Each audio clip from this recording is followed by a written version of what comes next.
Hey, it's me, Vicky Marie. Good morning, good afternoon, or good evening, wherever you are in this crazy world we're living in. And I know I've probably caught a lot of you out this morning because I just thought I've got some classes. Sorry, my name's Vicky Marie. I'm in mainland Spain. If you don't know me, I'm a Spanish teacher as well as a YouTuber. So I have some classes shortly, but I wanted to come on and just give the latest update on the Sara Sharif trial. This is the little girl up in the corner there. We're going into another week of her trial, and there was some developments that I've not had chance to let everybody know about. So I just want to give an update as we come into the next week of the trial of this poor little girl, 10 years old, was found deceased in her home after her father rang the police from Pakistan, where he'd escaped to with his wife, who's Baynash, who is not Sarah's mother, and also his brother Faisal. They all went off to Pakistan with the other children from the household, and Sarah had died of injuries inflicted to her over 2 years of abuse, and they just left her there on her own in the bed in her little pajamas. And once they were safely in Pakistan, Irfan, the father, rang the police in the UK and told them that where to find Sarah. So initially in that phone call, he confessed killing Sarah. Then as the court cases, as it's come to court and come to trial, Irfan started off, let's just have a look at those twonks, we have to look at them, I suppose. He then started to blame Baynash, his wife. And then, in another twist in the trial, he then said, no, actually, it was me, it's all me, I take all responsibility. So he started off, this guy, that's him on the left here, Irfan, he started off taking responsibility, then he said it was Baynash who did it. Now he's he's even said that it was one of the other children who did it, but now he's back to accepting responsibility again. How long will that last, I wonder? What's behind it all? Anyway, let's put a little picture of, a bigger picture of Sarah up, this angel. What she went through, what this girl went through in her short life, and certainly the last 2 years of it. So Irfan's, Sarah's mother, Olga, for some unknown reason that we're not really sure about the reason why, she was denied custody of Sarah, and Sarah was given custody to Irfan. Even though he already had a record of domestic violence, etc., he had stolen a lot of money from a McDonald's where he worked. He wasn't like the perfect father. So why was he ever given custody in the first place? So the social services have got a lot to answer for as well, personally, I believe, in this case.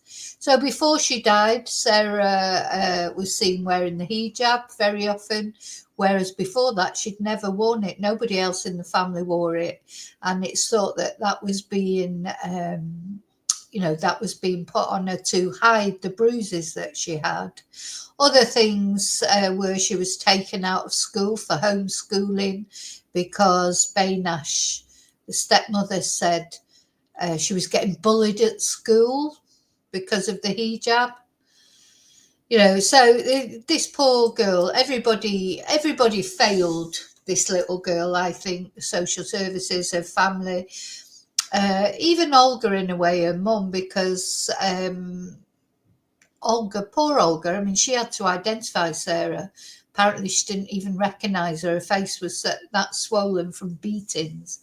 But Olga sort of let it all go. She did have access to Sarah, but Irfan made it also very difficult that just in the end she hadn't seen Sarah for quite a long time. So that's very sad, isn't it? I expect she, we can't beat her up too much about it, because I expect Olga lives with that every day. The fact that she didn't insist on seeing Sarah perhaps more often, because she did have the right to see her. Although Irfan was awarded custody, Olga was given visitation rights, etc. But, you just get the feeling that Irfan will have made it extremely difficult. And Olga had experienced domestic violence from Irfan. Three of his ex-girlfriends have testified that he was controlling, etc. So he's not a very nice person, basically. Anyway, so before I just say hello to everyone and then just go into these updates, again, a little warning, because it's very distressing. Everything about this case is distressing. YouTube doesn't like me talking about it, but I've just got with YouTube, you just feel like what you can talk about. I mean, they don't take the video down, but it's just like demonetized straight away, which doesn't matter, because I'll be talking about Sarah anyway. But the point that irritates me is I've seen videos up on YouTube during the Nicola Bulley case. There was a video up of what was supposed to be Nicola Bulley's body floating in the river, which it wasn't her. And I complained, I reported it. A lot of people reported it. It was never taken down. And it wasn't Nicola Bulley, but it was some poor soul. Some poor soul there bobbing around in the water, exposing them, part of their body exposed. So it just seems on YouTube, some of the things you can do and the things you can't do, or the things they find acceptable or not acceptable. I just don't understand it, because I never go into graphic details, never disrespectful. But I suppose because there's a child involved. Anyway, it won't make any difference. I'll be with this case right to the end till there's a result, a verdict, and then afterwards for the sentencing. And then, although we need to still remember Sarah, we never have to think about these twonks again. So it seems likely that the father's going to get found guilty, possibly Baynash. Faisal, the uncle, doesn't seem like he did anything, but he knew about it all, so he is complicit in a way. So, in a big way, really. Why didn't he help Sarah? Seems like the people that care the most about Sarah are people like us, who aren't even any of her family. All that massive family she had, who cared about her? Anyway, so I want to say thank you to all of you who do subscribe, who like my videos, those of you who are members. So tonight, Monday night, it's the Carry On Chatting Members Live. I think we'll just have a good chat up about anything you want to, probably some cases as well. We'll see, a day's a long time on YouTube.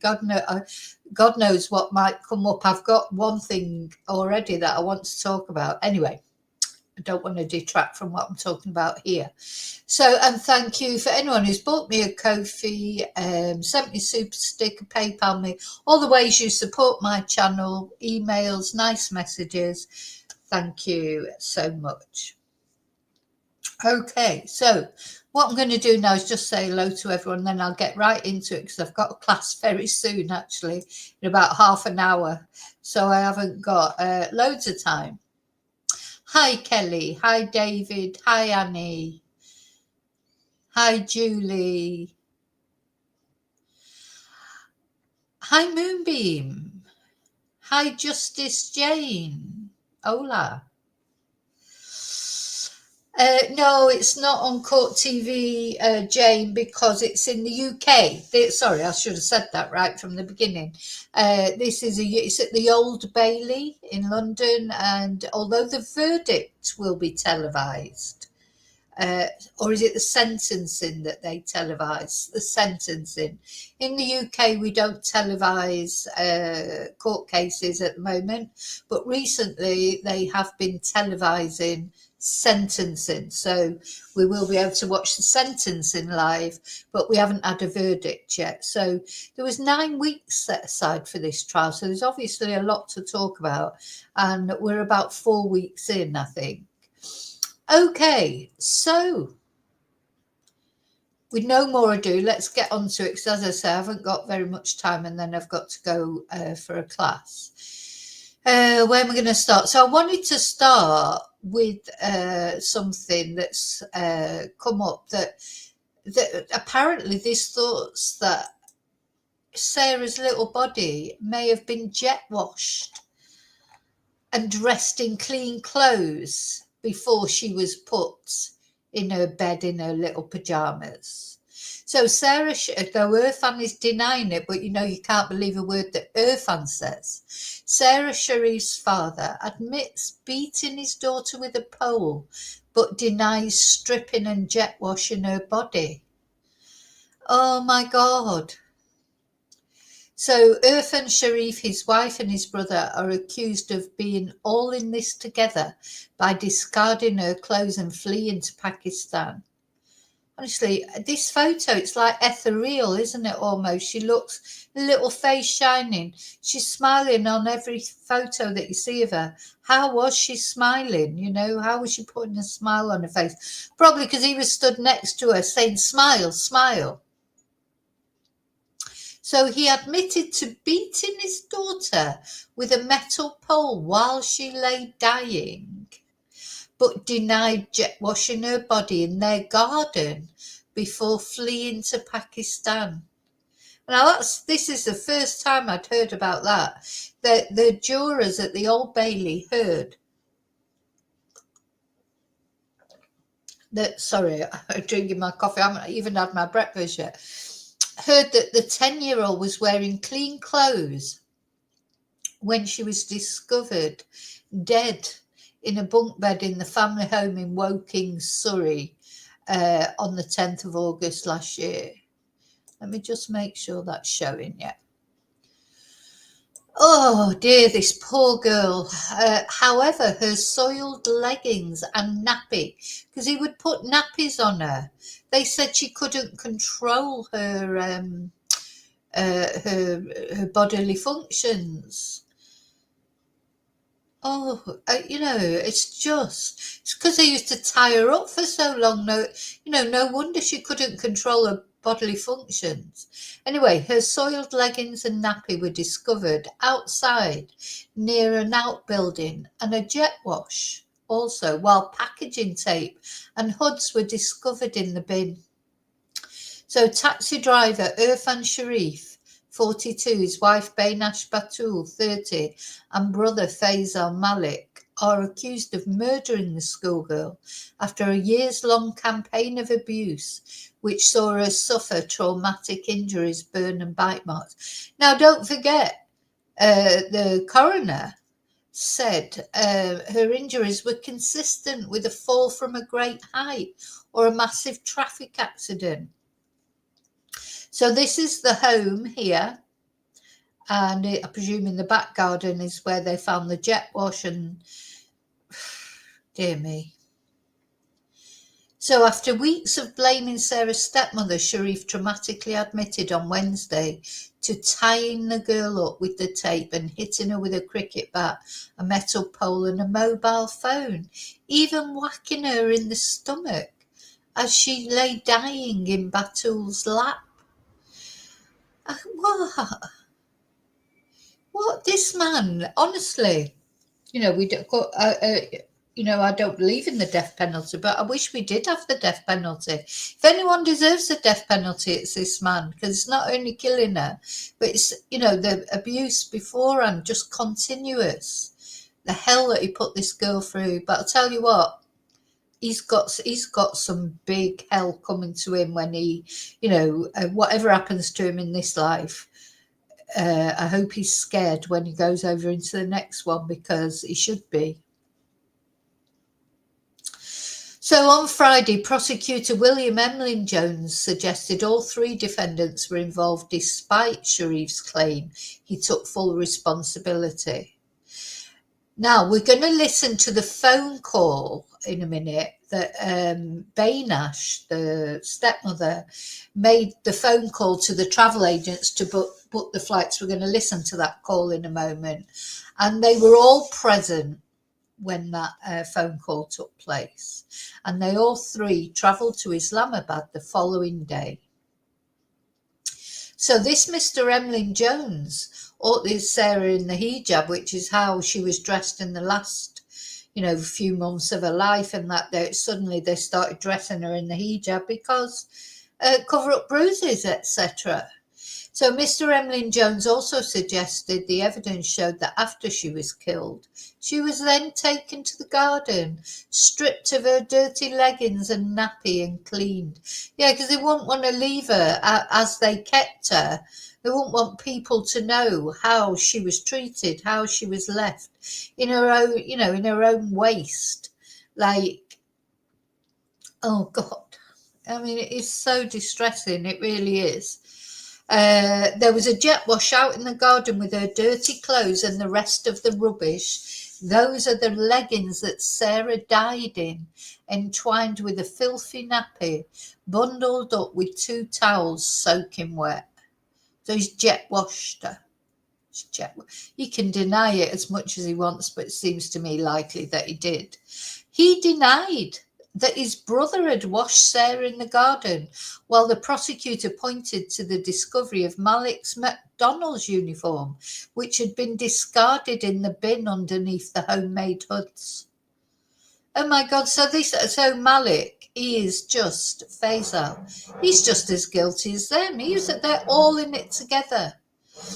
It was also suggested that Sarah had been placed in nappies as a solution to maintaining restraint once her hands and feet had been tied together by packaging tape. While being cross-examined, Sharif admitted he had bound his young daughter before beating her with a metal pole. The only thing he's denied is these bites, because remember, she had bites on her arm and her thigh. She had a burn with a domestic iron and boiling water. So he's denied the bites, and he did give a dental impression. Also, his brother has given a dental impression. The only person who's refused to give a dental impression is the stepmother. So I think we can safely surmise that it was the stepmother that did the bites. So now after saying that Baynash had done it initially, now he's denying knowing who did it. He doesn't know who did it now suddenly. Look, this was then when they were arrested as they arrived back into the UK, because when they went off to Pakistan, they took the other children with them. They've probably been abused as well, but maybe to not the same extent as Sarah. They took the children to Pakistan. They tried to stay in Pakistan, but their family in the end just wanted rid of them because the Pakistan police were making their lives a misery. Were good for them, because although Pakistan doesn't have an extradition treaty with the UK, the Pakistan police were making life so difficult for their families to try and find them that in the end their family said, look, you can't stay with us anymore. Let's have a look at the photos. What the hell is that there for?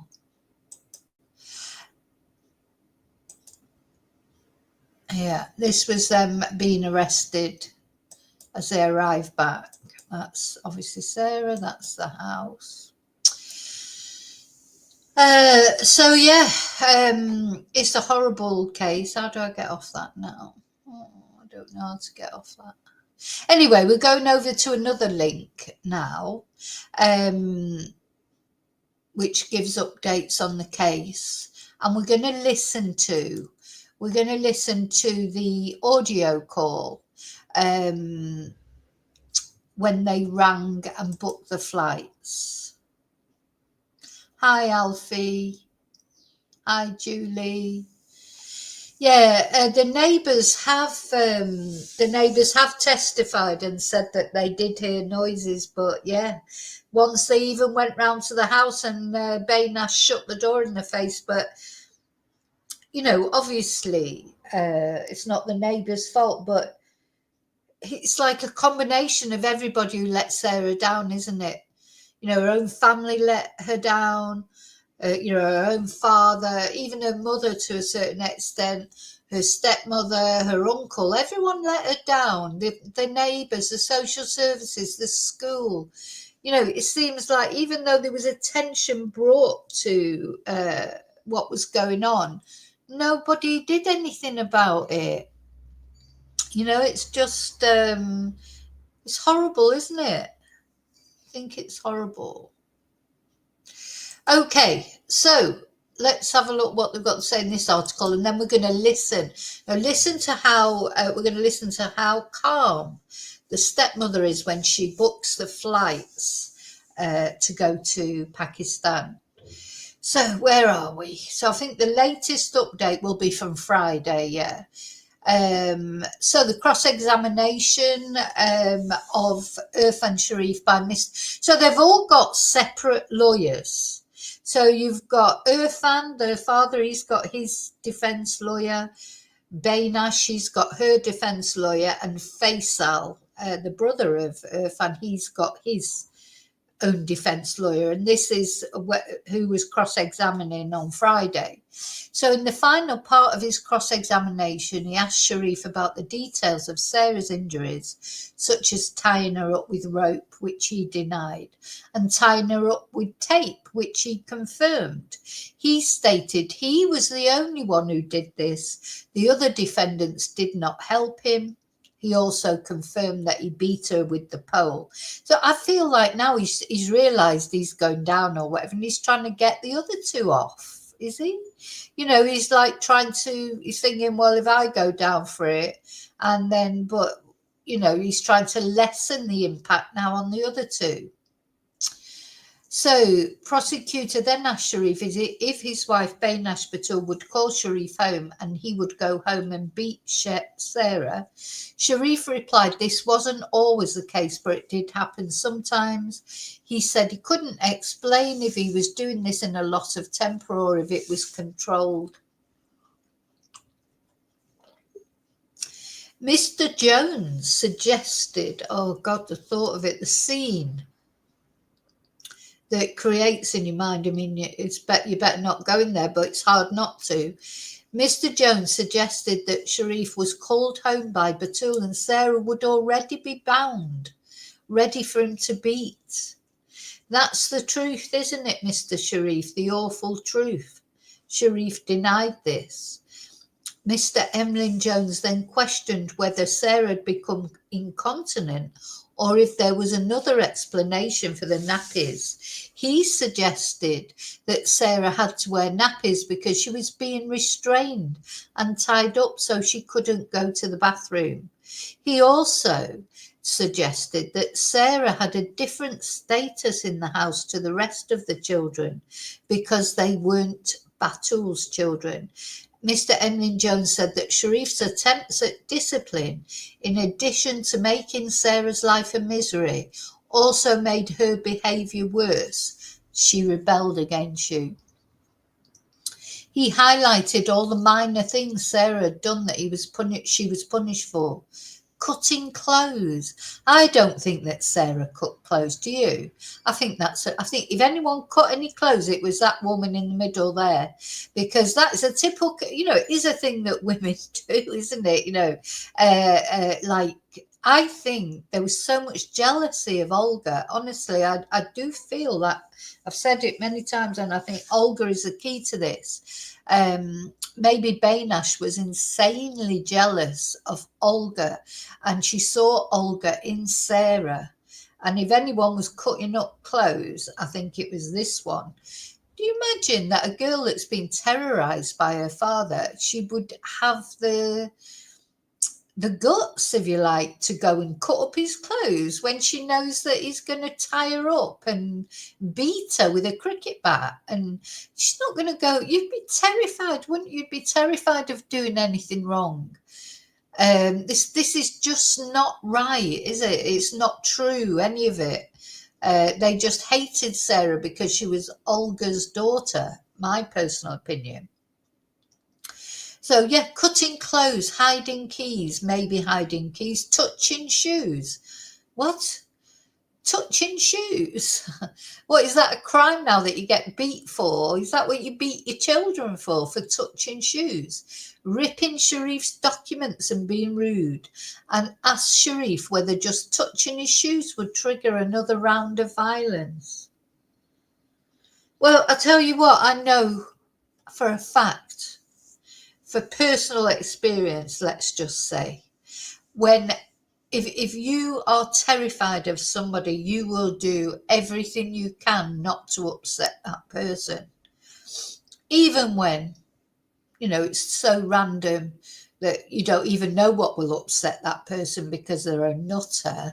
But you will do everything you can, everything in your power, to avoid upsetting them, because you don't want that treatment. So I don't believe for a minute that little girl antagonized him. She would have been terrified of putting her foot wrong.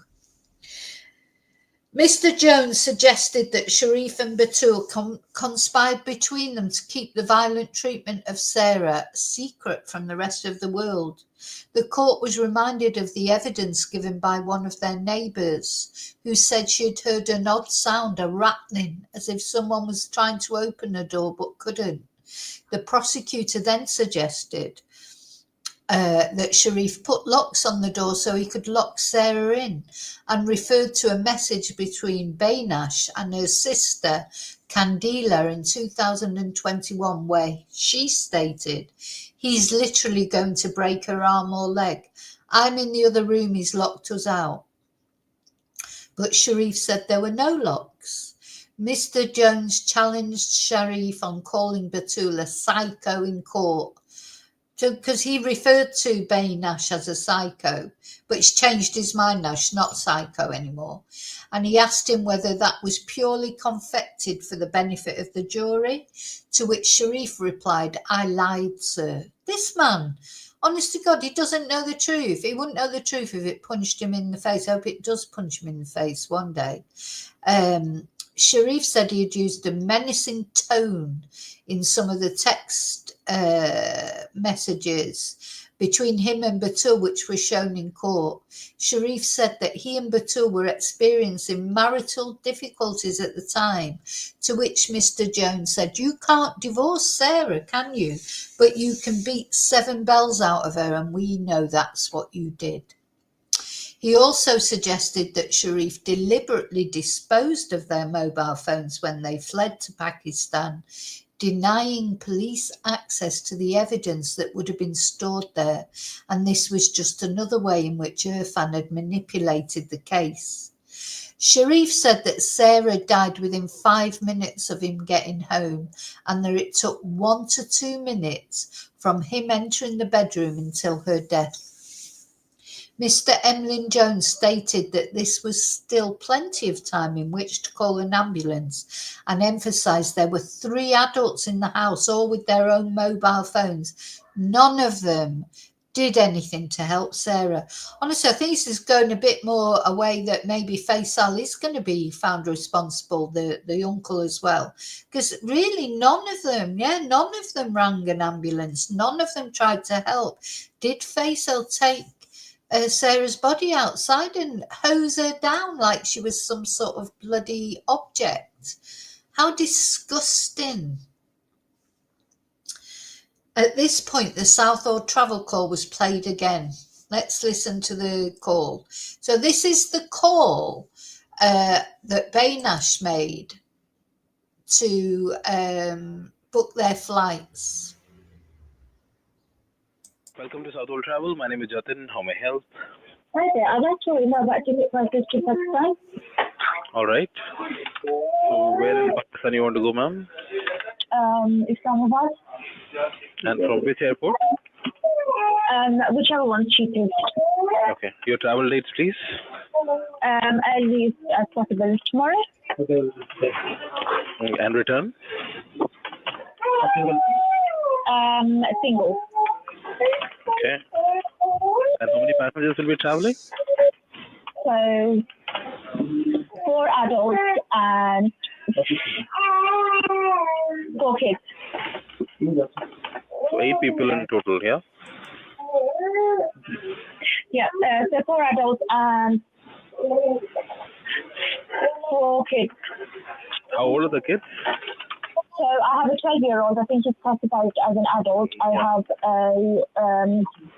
he's 13. Sorry, I have a 1-year-old, and I have 7-year-old twins, and I have 4-year-old. Okay, 2 of them are 12 and 13, you said. No, sorry, 13, and the twins are 7, and Okay, twins are 7. Okay, all right. yes. So 13-year-old, I think that is Sarah's brother, Sarah's biological brother, but also from the relationship with Olga. Then she said 2 7-year-old twins. Wonder where these children are. Oh, they're in Pakistan. Yeah, so the children are still in Pakistan. Yeah, I hope they're being looked after. Okay, so in short, 5 adults and 3 children then, right? Okay. Yeah, so here, ma'am, you have an option with Oman Air tomorrow night from Heathrow via Muscat to Islamabad. And What time? 8:50 at night, tomorrow night. Is there anything in the morning? Just a minute. Yeah, so he said to the guy from the travel agent said, "Oh, you've got this one tomorrow night." Was about 8 o'clock, wasn't it? And Sharif's in the background going, "Is there one in the morning?" Could he get Spainash to do everything for him? He never does anything for himself, does he?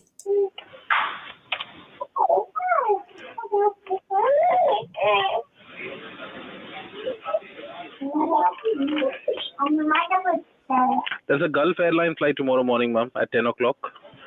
Yeah, what time? 10 o'clock in the morning, landing at 6:15 in the evening. There's a 5 hours and 50 minutes waiting there, and then you reach the next day morning at 5:35. So there was a 10 o'clock flight the next morning. We'll hear in a minute if they take it. I was just listening to those kids in the background. So bear in mind, they're in that house. Sarah's dead in the bed upstairs. And Bainash is calmly making travel arrangements. You know, there's nothing in her voice that would make you think that, you know, her stepchild was dead upstairs and been beaten to death. Just, it's chilling, isn't it? It really is chilling. How long does it take? 5 hours and 50 minutes. Yeah. Is there anything shorter? Just a minute. He's just in the background, like, is there anything shorter? You know, he's prompting her. Why don't he just phone up? Oh my God, who does he think he is? Oh God, I can't wait for this verdict. There's an Etihad Airways, ma'am, available to the shorter meeting. That is departing at 9:30 in the morning, landing at 7:35 in Abu Dhabi, connecting at 11 o'clock, and reaches by 3:25 early morning in Islamabad. Is it possible you can send me these details, please, on my email? And how much is it? Ma'am, Etihad is costing £798 a person. 4,000? No, £798 per person for the adult. Okay, yep, that's fine. So, can you send me over the details and I'll call you over to book them now? Which one? The Etihad one? Okay, just a minute. Sorry? The Etihad Airways one, right? Yeah, you know the one that's going in the morning? Just a minute. Can you just stay online? Yeah. So there you go. Just chilling. The whole thing is chilling. So obviously they booked that one. They booked the morning flight. And that's where we are in the trial. So the trial resumes on Monday at 12 p.m. today, that is. So 12 p.m. UK time, which of course is 1 p.m. Spanish time. And so it should be resuming, see what else comes out. I mean, just why doesn't he just plead guilty? I don't understand the point even of this.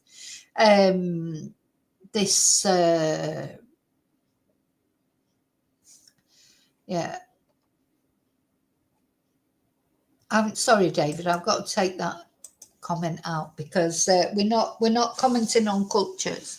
It's not, you know, these are horrible people. There's plenty of all different cultures that abuse children and do horrible things to children. So we're not culture bashing. So that's where we are. This horrible man. Well, they're all horrible. All three of them are horrible, I think.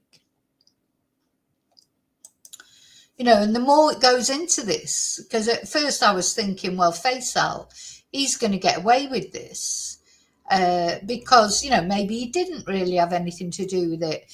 But if he took little Sarah's body outside and jet washed it, as they seem to think did happen, then yeah, he's just as guilty. They're all just as guilty as each other because they all knew about it. And it wasn't only one occasion, you know, it's a constant, it was constant abuse, you know, for at least a year, if not 2 years. So, you know, and they all turned a blind eye to it, even if Irfan was the main one. They all did the same. So I'm wondering now if he's not going to get exactly, you know, get found guilty as well. I don't know how this is going to work. It's very intriguing because really, in thinking about it, the police have brought them to court, charged them all with exactly the same thing. So it'd be interesting to see how this case develops, won't it? But anyway, I just wanted to get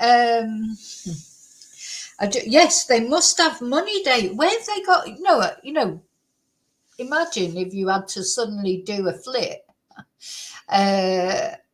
Who would be able to find all that money? You know, where did they get that money from?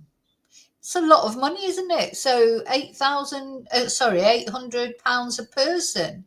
Not many people have just got that sitting in their bank account, is there? I mean, there will be some, obviously. But I'm sure I heard that the brother paid for the flights or supplied the money for the flights. But where he got it from, probably got it from the family, you know. Maybe the whole, you know, maybe it was contributions from all the family or you know, I suppose you might have a chance of getting that together if you sort of contacted everybody new and asked them for £100 or whatever. But God, you'd have to know a lot of people, wouldn't you? How many people have got that money just lying around? Anyway, they found it because they paid for it. So they paid for it, they booked it, and off they went, you know. So hi, Admit. I'm afraid I'm just finishing now, Adri. So sorry. But anyway, you can catch up, can't you? I've got to go. I've got a class in literally 3 minutes. But we'll be back later, and I'll definitely be back tonight for the Carry On Chatting Members Live. Looking forward to that, as always. And till I see you again, as always, may your God go with you, and prayers for little Sarah. Admit you're late for a very important day. Okay, have a good day, everybody, or a good evening, or a good afternoon, wherever you are. I'll see you really soon in the next video. And until then, may your God always go with you, and justice for Sarah. Now I want to see all three of these go down. I want to see them all go down. Bye.